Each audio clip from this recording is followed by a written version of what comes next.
सिंध हुकूमत ने गैर ज़रूरी तौर पर शख्सियात को दी गई पुलिस सिक्योरिटी वापस लेने का फैसला किया। वज़ीर दाखिला सिंध ज़ियाउल हसन लंजार ने कहा कि पुलिस सिक्योरिटी वापस लेने का मकसद आखिरी असरे के लिए कराची में अवाम के जानो माल का तहफ़्फ़ुज़ है।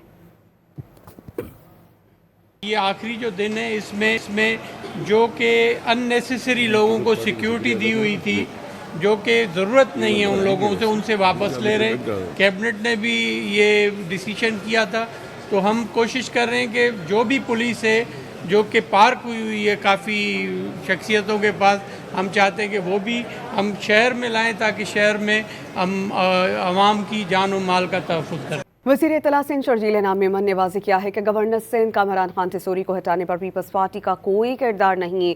गवर्नर का ओहदा नून लीग का हक था। मौजूदा हालात में कोई तनाज़ा नहीं चाहते, नए गवर्नर के साथ ताउन किया जाएगा। गवर्नर का ओहदा जो था वो PMLN के पास होना था और PMLN ने अपना गवर्नर लगाया है, तो नए गवर्नर आए हम उनको भी वेलकम करते हैं। और हमारा किसी से कोई जो है इख्तलाफ, सियासी झगड़ा, लड़ाई किसी से नहीं है। हम चाहते हैं कि जी जो आइनी रोल नए गवर्नर साहब के पास है वो अपना आइनी रोल अदा करें, और जो उनका आइन में पाकिस्तान में जो उनके लिए रोल लिखा है वो अपना रोल करें।